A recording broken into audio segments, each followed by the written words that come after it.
Boa tarde.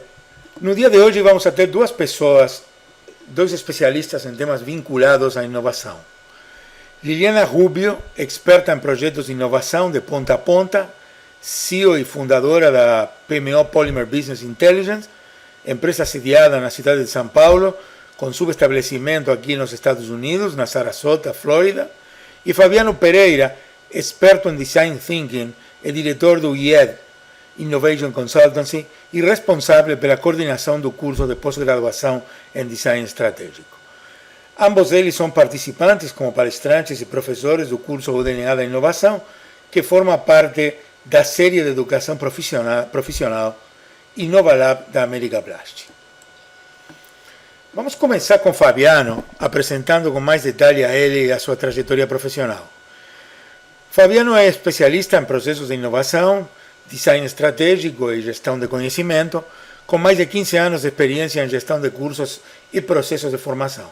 Atualmente é diretor do IED, CRIED, Innovation Consultancy, é responsável pela coordenação do curso de pós-graduação em Design Estratégico e Inovação do IED São Paulo, atua como consultor para empresas e entidades, tais como Inside Office, o Senai, Sebrae e The Impact Hub, São Paulo. Possui cerca de 15 anos de experiência na gestão de cursos e processos de formação como professor e coordenador de cursos e atualmente é responsável pela coordenação do curso de pós-graduação em Design Estratégico e Inovação do IED São Paulo. Fabiano, então, participa como palestrante convidado também no curso O DNA da Inovação, que está sendo apresentado pela PMO Polymer Business Intelligence e que forma parte da série InnovaLab da América Plast. Fabiano participa neste curso como convidado especial no módulo básico introdutório dos pilares da inovação, da unidade de criatividade. Então, Fabiano, primeiro que nada, prazer de falar com você. Obrigado pela participação e gostaríamos que você comentara para nosso público de jeito geral e bem resumidamente em que consiste o Design Thinking e uma também brevíssima resenha da unidade temática que você está apresentando no curso O DNA da Inovação da América Plast. Olá a todos, agradeço Eduardo, agradeço Liliana, é uma satisfação poder participar com vocês dessa conversa.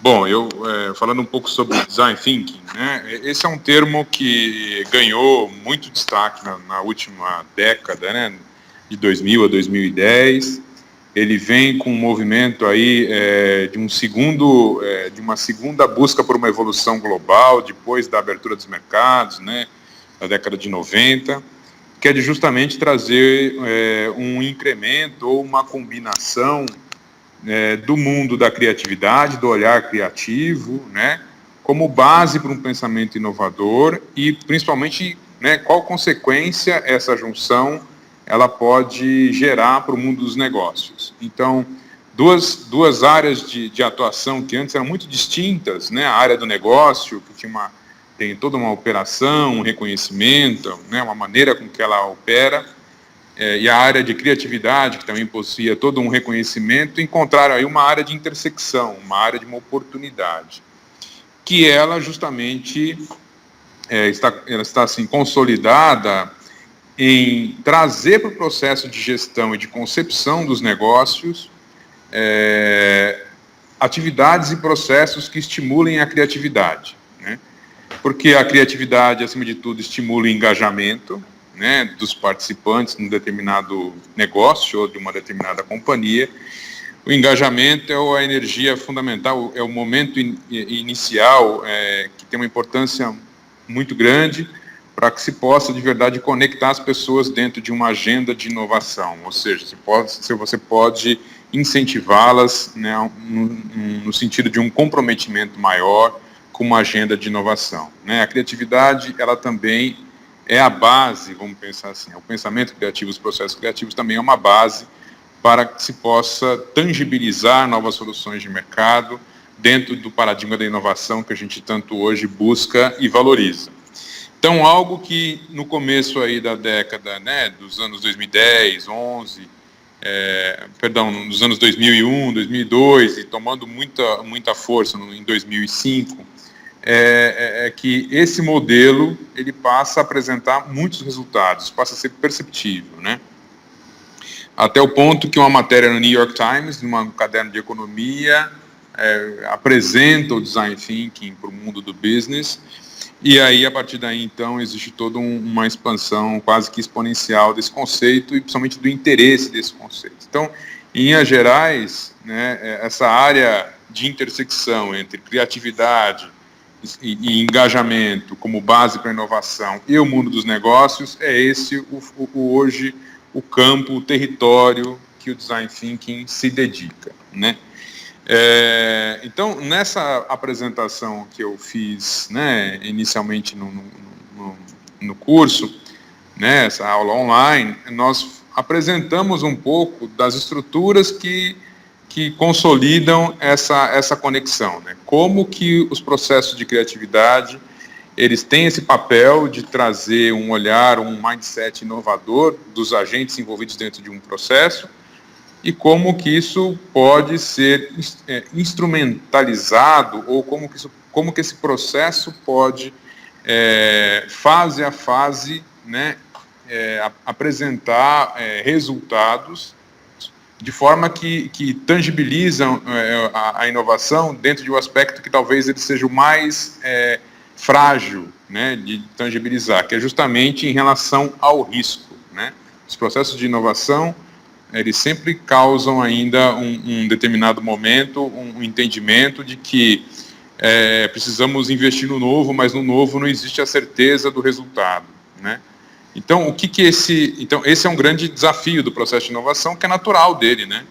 E é justamente nesse aspecto que essa visão do Design Thinking, com todos os processos e todas as ferramentas e abordagens que ele traz, é justamente nisso que ele mais contribui, ou seja, ele consegue identificar bases assim, consolidadas, né, de uma maneira muito criativa, que vão estruturar uma ideia inovadora, um projeto que tem um viés inovador, né, e pelo fato da concepção, do processo que é utilizado, ele tem um processo, esse processo, por consequência, ele vai também gerando um convencimento dos agentes que vão decidir ou que vão definir, né, de verdade o pipeline de inovação, ou vai gerenciar esse pipeline, para que ele se sinta, para que fica visível que as ideias novas, elas possuem um índice de acerto e de segurança também bastante grande. Então, em linhas gerais, né, o que acontece na minha apresentação é justamente mostrar onde esse processo se configura, quais são os resultados que ele traz em cada uma das fases e também que tipo de resultado ele gera como inovação, né, do ponto de vista de percepção do usuário no mercado, de maneira geral. Ok, perfeito, muito claro. Eu tenho para você também, Fabiano, continuando com o tema de Design Thinking, uma proposta para te fazer. E é uma valoração do Design Thinking na linha de tempo. Ou seja, vamos fazer a ubicação do Design Thinking como corrente de pensamento e ação colaborativa no marco de um processo criativo e focalizado, especificamente vamos fazer a focalização em inovação em ambiente de negócios, ok? Vamos tentar analisar aqui, neste papo, como este Design Thinking está sendo afetado e vai ser influenciado, inclusive mais, pelo que poderíamos chamar a terceira e a quarta onda expansiva da disrupção tecnológica contemporânea. Ou seja, vamos botar na mesa o seguinte desafio. Pessoas que formam parte de um ambiente de negócios para levar um produto ou serviço até o consumidor final. Verdade? Até o usuário. E essas pessoas hoje não são as mesmas pessoas que trabalham na mesma empresa ou em outra empresa similar 10 anos antes. No 2002, por exemplo, quando tudo isto começou. E, obviamente, que também é o mais importante, os consumidores tampouco são os mesmos, verdade? Hemos tenido mudanças quase genéticas dos adolescentes de hoje, que são os próximos e atuais profissionais em inovação, em relação à cultura de colaboração, que já está praticamente sistemizada como parte da explosão nos processos de comunicação tecnológicos do mundo atual. O design thinking, de algum jeito, já estaria se como incorporando ao estilo de pensamento natural das pessoas de hoje, em uma determinada proporção. Então, como você vê a situação em relação a como deveria o design thinking se adaptar a esta mudança dramática que não sabemos o limite muito claramente, é verdade, ainda. Porque a evolução é muito rápida, do ponto de vista tecnológico, e se ele deveria se reinventar o design thinking, ou pelo menos ter uma ideia para onde ele vai evoluindo de aqui para frente. O interessante é que, assim, que um dos elementos que tornam o design thinking reconhecível, né, uma das características que estruturam o design thinking, é que ele parte de um conceito chamado Human-Centered Design, né, para gerar aí um Human-Centered Innovation. Então, ele parte do ponto de que qualquer tipo de inovação ela deve ser iniciada a partir de um exercício de análise das necessidades versus expectativas dos usuários ou dos stakeholders que estão envolvidos naquele projeto.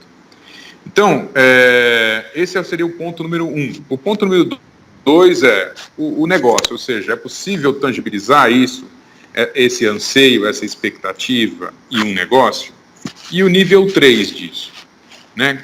Que tipo de tecnologia conseguiria dar conta disso? Ou que tipo de tecnologia conseguiria, de verdade, empacotar, envelopar essa solução para o mercado? Mas esse fato de se começar primeiro pela visão humana, né, pela questão da expectativa versus necessidade, que é a expectativa no campo hoje que a gente vive do design de serviços ou dos serviços de maneira geral, ela tem um papel fundamental na aprovação e na aceitação, né, dos novos serviços que surgem, principalmente no ambiente ou das novas tecnologias de informação. Então, isso, ao mesmo tempo que garante um processo muito lógico de adensamento de informação e de condução do projeto, ele funciona como um parâmetro muito dinâmico, porque a partir do momento que você parte de um grupo coletivo, né, como essência, para se formatar, para se avaliar uma oportunidade e para se envelopar como uma tecnologia para o mercado, né, esse aspecto esse aspecto primeiro, ele vai sempre acompanhar a mudança das pessoas, né, porque as pessoas são a base, né, desse pensamento, desse processo. Então, mesmo quando você tem uma mudança de geração, ou vou dar 2 exemplos extremos. Eu preciso hoje criar um serviço inovador para a terceira idade, né? Porque hoje as pessoas possuem um índice, né, de longevidade muito maior do que existia no passado, e elas precisam de atividade, elas precisam de interação, elas precisam de informação, elas precisam de um conteúdo próprio, né, de um negócio próprio. Então, o Design Thinking, nesse momento, como ele trabalha com essa premissa do Human-Centered Design, ele vai, então, ouvir quem são essas pessoas que estão hoje no processo de terceira idade ou que vão entrar em breve, né? Ele vai conseguir discutir com eles, conseguir tangibilizar as expectativas que eles possuem em relação a um produto de mercado, viabilizar, né, trabalhar a questão da viabilização econômica disso e, ao mesmo tempo, apresentar uma tecnologia que faça sentido para esse público. No outro extremo, se eu preciso criar hoje um serviço para um grupo de teenagers, um grupo de teenagers bem novos, sei lá, de 13, 14 anos, né, que possui ali um interesse específico em um determinado tipo de game, um determinado tipo de tecnologia de interação voltado ao entretenimento, eu vou também, como nível 1 desse projeto, ouvir, entrevistar, colocar esses adolescentes em atividade de cocriação para entender quais são as expectativas que eles estão trazendo para aquele tipo de serviço.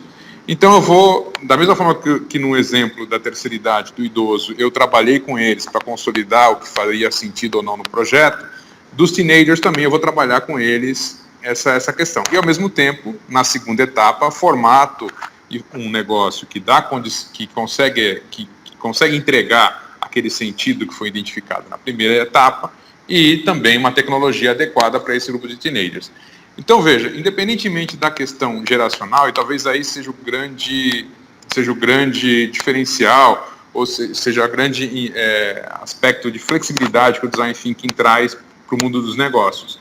Independentemente do público, como a premissa é partir do foco humano, esse humano ele é dinâmico, evidente, que na sociedade está cada vez esse dinamismo é maior, né?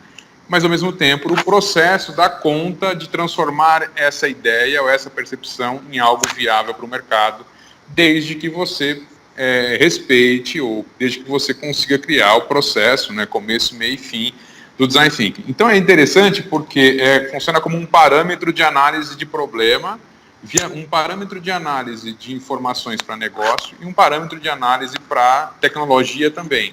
Então, alimentando a visão de inovação, não só a inovação no sentido do mindset, da interação, né, como consequência da experiência, né, do usuário, mas a inovação do ponto de vista do negócio, porque estimula novas composições, novas combinações de negócios, né, e, ao mesmo tempo, tem uma questão tecnológica que tangibiliza isso. Então, é bem interessante perceber essa flexibilidade, né, e acho que 2 cases que hoje são muito representativos no mercado, qualquer um conhece e qualquer um respeita pelo volume e pela representatividade financeira que tem, né, eles partiram de uma metodologia, eles utilizaram a metodologia do Design Thinking na sua formação. Né, acho que um deles, né, o primeiro deles que a gente pode falar, é o exemplo do Uber, né, que é uma revolução, e justamente isso, ele parte da expectativa, então ele não pensa que alguém precisa de um táxi ponto a ponto. Alguém precisa de uma experiência muito maior, que o ponto a ponto, na verdade, começa muito antes do contato físico com o táxi, né? Então, parte das expectativas que as pessoas gostariam de um transporte individual, particular, mas que levasse em conta outros anseios, outras questões, que não só a questão ponto a ponto, funcionalista ou com foco na necessidade apenas. Então, isso vem de um processo de Design Thinking e todo mundo, é possível hoje, né, entender por que o Uber tem uma importância, né, disruptiva de mercado e como, do ponto de vista de público, ele é um sucesso fenomenal. Ela causa problema com as outras profissões ou os taxistas que já estão regulamentados, mas, do ponto de vista de público, exatamente, com o establishment, exatamente. Mas com o público não, de maneira geral, ele é extremamente bem aceito.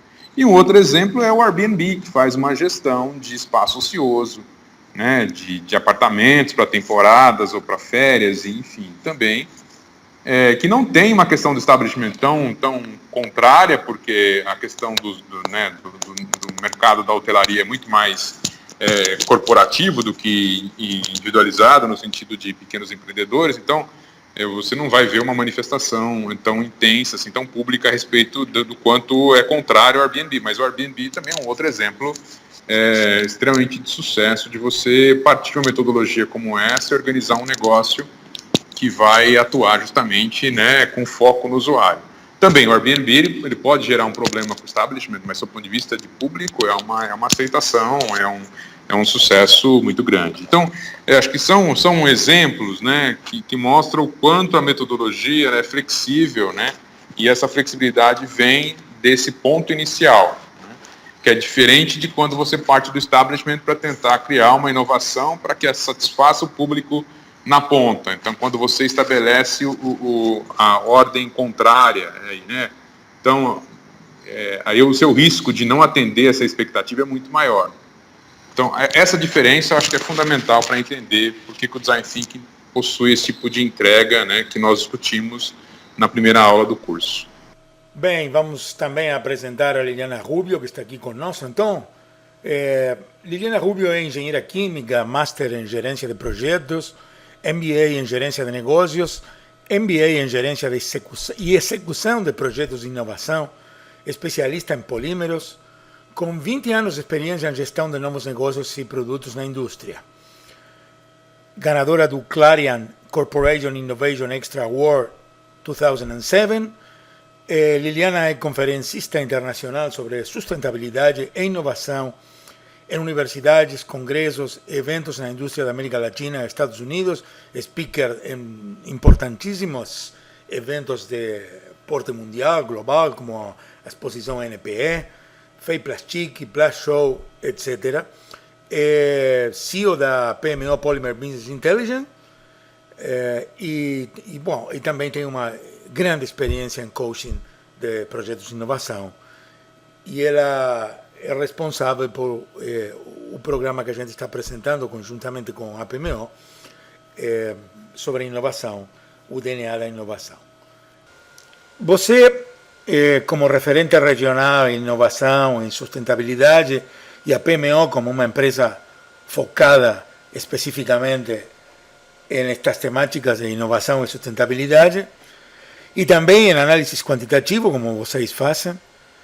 Então, como vê você o processo evolutivo do Design Thinking, na medida que vocês utilizam também Design Thinking na sua metodologia? O análise quantitativo terá influência muito maior no processo criativo em geral e no particular no Design Thinking? Como você vê essa situação?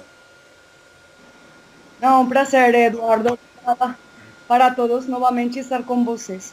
Bom, desde o ponto de vista que estamos tocando nos módulos pilares gerais e pilares temáticos, é claro que o objetivo é gerar estes novos cenários que chamaríamos de pioneirismo no mercado, não? E para justamente poder encontrar estes novos ângulos competitivos, mercados inexplorados, necessidades não satisfeitas, é preciso romper paradigmas e ampliar a visão mercadológica que temos, focando em metodologias que permitam justamente um novo olhar. Uma destas questões principais da formulação e execução são relativos a reconstruir fronteiras e são relativos a concentrar-se no panorama e ir mais além da demanda existente.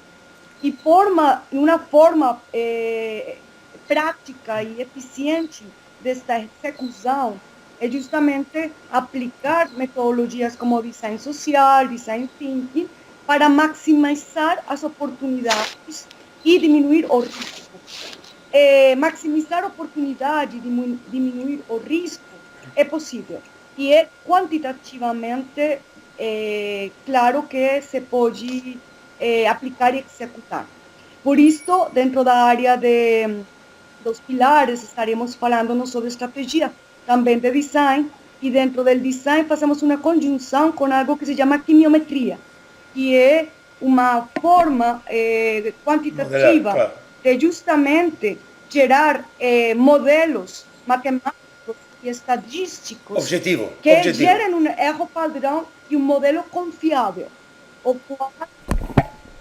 qual, lógico, estaria misturando três grandes pilares que sempre falamos em sustentabilidade, inovação, design thinking, que é, em certa forma, o trípode humano, que estaria, neste caso de quimiometria, relativo a 3 pontos: consenso, processo e estatística.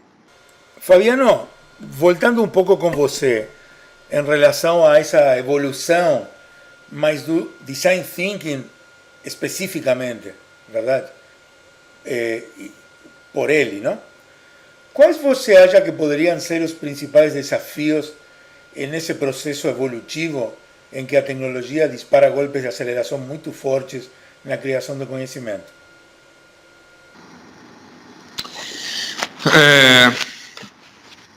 Nós ainda trabalhamos com uma perspectiva de reunião de talentos, né, que foram trabalhados, assim, organizados numa geração anterior. Essa grande transformação que existe com o jovem hoje, de 20 a 28 anos, que possui um entendimento muito de disponibilidade, né, da relação com o trabalho, ou seja, enquanto eu tenho disponibilidade para esse desafio, eu estou com ele, e a partir do momento que eu mudo o meu interesse, eu vou mudar também a minha disponibilidade e vou né, trabalhar com um outro negócio. Então esse turnover, né, de pessoas que se conectam e rapidamente não desconectam do negócio, quer dizer, de fato não estão envolvidos com o negócio. Então, essa é uma transformação que é muito importante, né, para toda a nossa organização, nossa maneira de pensar o trabalho de maneira geral. Né, porque como reter talentos, né, como apresentar alguma ideia que ela possa, de fato, conseguir com que as pessoas se envolvam com ela por um tempo maior, né? Então, a questão da demanda e da necessidade, no passado, fazia com que nós não tivéssemos esse tipo de problema. Hoje nós temos uma flexibilidade tal, uma possibilidade de atuação, da tecnologia e tudo mais. Os parâmetros todos mudaram e as pessoas também mudaram a sua expectativa em relação ao trabalho. Então, não exatamente o trabalho em si, mas qual causa aquele trabalho representa ou defende.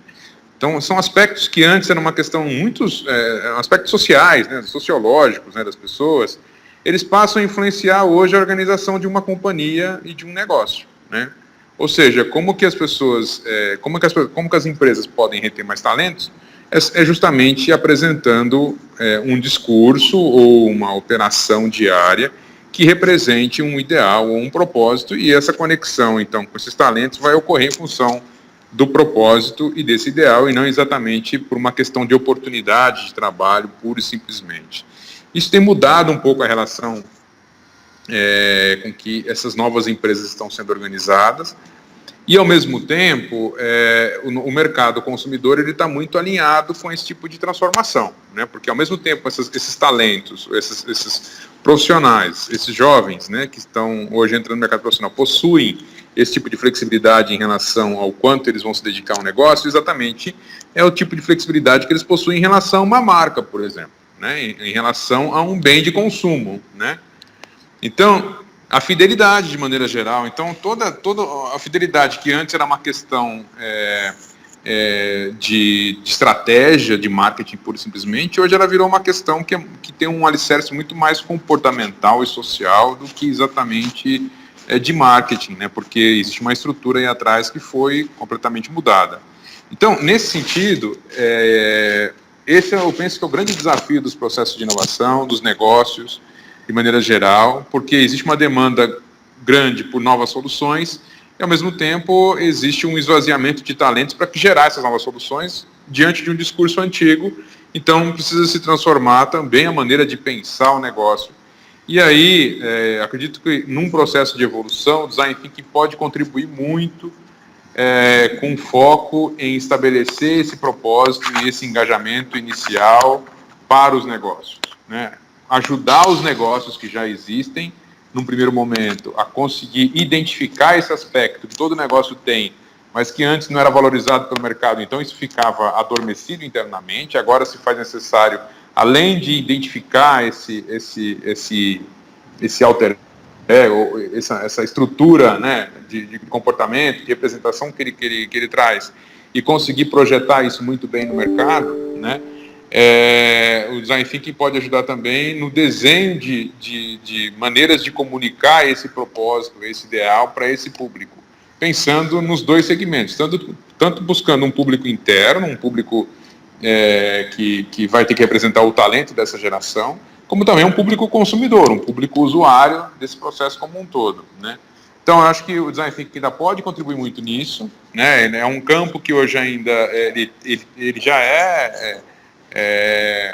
trabalhado, mas não especificamente, não como uma área de estudo, não como tema de um projeto focado, mas eu imagino que essa mudança de paradigma vai ainda demandar muitas soluções de Design Thinking, e o Design Thinking pode contribuir muito nesse processo, né, e também se transformar para conseguir gerar os resultados que esse processo consegue. Perfeito. Liliana, você também, entre esses pontos fortes da metodologia de vocês, e essa metodologia integral que vocês atacam nos projetos que vocês desenvolvem, nos projetos ponta a ponta, entre elas está a estratégia do Oceano Azul. Então, eu tenho mais ou menos a mesma pergunta que fiz para Fabiano, para você, em relação ao Oceano Azul. Como você vê os principais desafios na evolução da aplicação do conceito de Oceano Azul no design de um modelo de negócio contemporâneo? Bueno, es claro, ¿no? Que todo lo que es relativo a innovación es criação de valor, ¿no? Então, a criação de valor é esse despertar e essa exploração que permite que você foque em suas competências e que você gere novos ambientes, novos entornos, onde realmente a concorrência é irrelevante. Essa é uma das propostas mais importantes dentro da estratégia do Oceano Azul. Mas um dos grandes pontos, não, é o fato de fazer que as pessoas possam ter metodologias e ferramentas que permitam que não sentam que isto é um empreendimento com risco ou algo que permita que sua visualização da estratégia possa ter um plano tático claro. Então, acho que aí, nesse sentido, o mais importante do desafio é poder implementar com ferramentas claras esse novo panorama que permite ir além, como falei antes, da demanda existente. E isso é o tema nosso, poder levar para vocês uma aplicação prática de lo que significa uma curva de valor, que é uma matriz de avaliação do valor, e lo que significam modelos que se chamam as 4 ações sectoriais, onde você tem outro foco perante teu entorno, teu mercado, referente a elevar, reduzir, eliminar e criar, todo com perspectiva do mercado. E acho que o objetivo principal é pôr em prática isto, ver exemplos claros e que as pessoas adotem estas metodologias que são quantitativas, aliás, para poder diminuir as barreiras que se tem perante estratégias novedosas ou diferenciadas.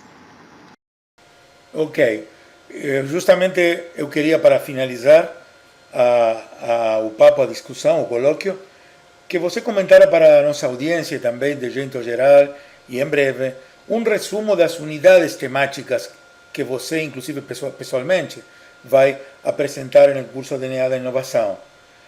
Tuas expectativas com esse curso, que é realmente uma inovação ela mesma, no sentido de integrar as principais correntes de pensamento, assim como principais ferramentas que formam parte de um projeto de inovação, mas de um jeito muito prático, interativo e muito dinâmico.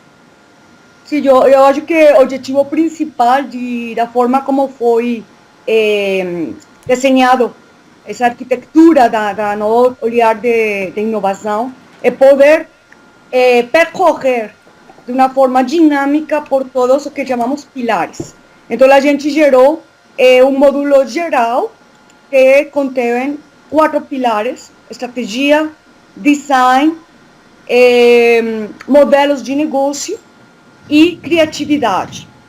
Com esta forma dinâmica desta arquitetura que foi apresentada, o objetivo é justamente focar em alavancar novas tecnologias, em alavancar novas metodologias que permitam maximizar as oportunidades e diminuir os riscos, que permita reconstruir fronteiras e que nos permita também concentrar-nos nos panoramas práticos que podem ser acoplados, não, e abordados nas companhias no seu dia a dia, que acho que isso é o benefício e a diferenciação que o curso pode trazer para as companhias, para o público em geral. Ok, Liliana. Fabiano, Liliana, muito obrigado pela presença aqui na América Plus Rádio. E até a próxima oportunidade. Muito sucesso, Fabiano. E Liliana também. Ok, Eduardo, muito obrigado, Liliana, pelo convite novamente e continuo à disposição. Ok. Obrigado. Tchau, tchau. Sim. Eduardo, Fabiano, obrigada, colegas, e esperamos poder estar contribuindo e trabalhando com vocês daqui para frente nesta importante jornada da inovação. Ok. obrigado de novo. Tchau, Ok. até logo. Tchau. Obrigado. Tchau. Obrigada.